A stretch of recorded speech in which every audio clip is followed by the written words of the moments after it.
exciting about something like the Op-Ed Project is translating the work that I'm doing in the Academy into a broader public and a broader space. To see that a lot of the ideas that they have resonate with some of the things that I think and believe is just uplifting, makes me feel connected. Engaging in dialogue with intellectuals about important, difficult topics, problems in our society that need to be fixed. That feels like scholarship to me.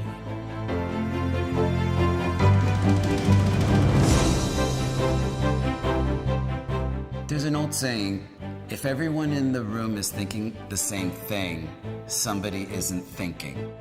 If you do have someone who has a difference of opinion, and they are able to articulate that difference of opinion in such a way that is really moving the conversation forward, then I think the kinds of decisions you make are going to be more carefully crafted.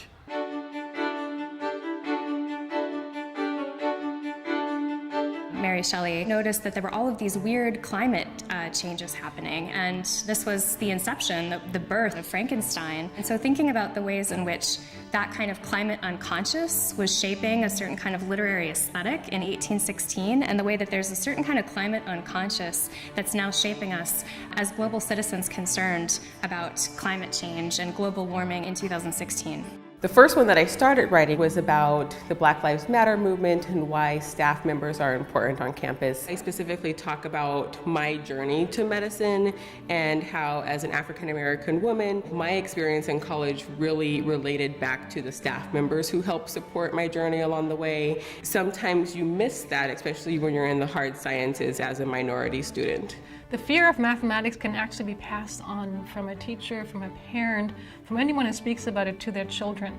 Not everybody might appreciate the beauty of mathematics, but anyone can appreciate the utility of mathematics. And I don't want to hold anyone back from being able to use mathematics in their lives. I basically drew on ancient Greek history and some of my knowledge of politics in the ancient world to analyze and ultimately critique Donald Trump as what the Greeks would call a tyrant. Somebody who uses their tremendous wealth and money that they've amassed and use that power to overturn established ways to be elected.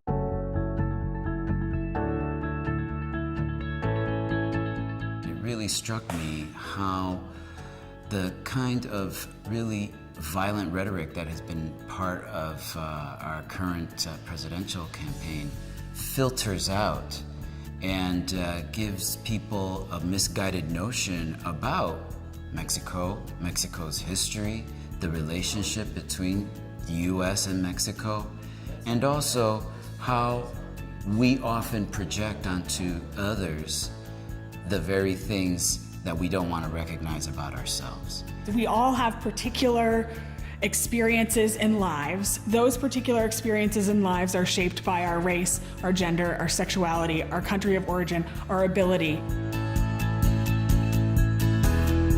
Being in a room with other colleagues from all these different fields in the Public Voices Fellowship has encouraged me to tell more of my story, to be honest. It's like seeing a path forward. You've seen someone come before you, now you think you can do it.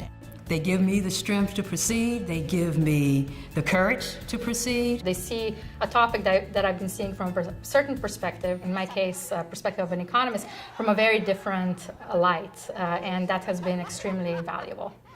One of the most moving conversations that I've had as part of the Public Voices Fellowship has been with a German studies professor talking about how she and her husband are navigating serious illness.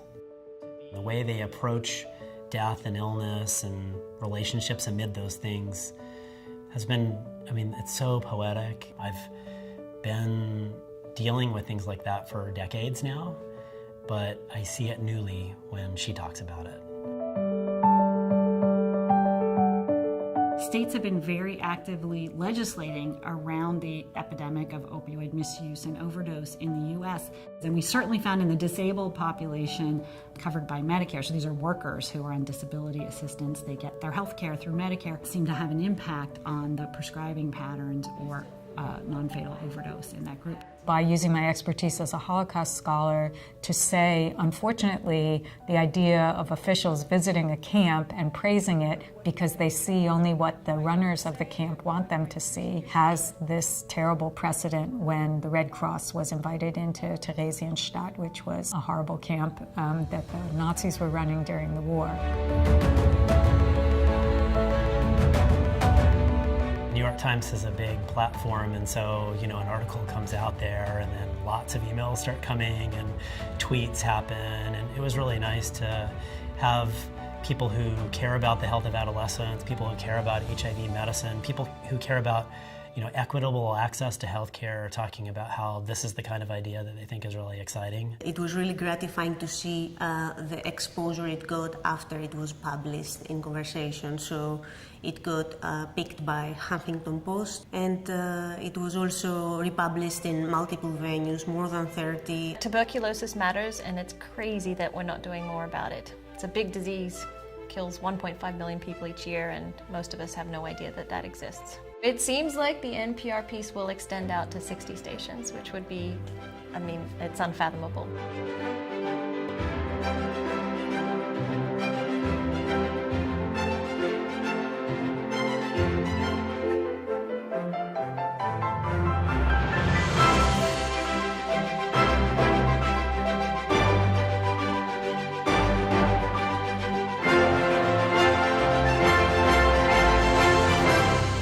The ideas that we put out in the world are the blueprint for the culture that we get.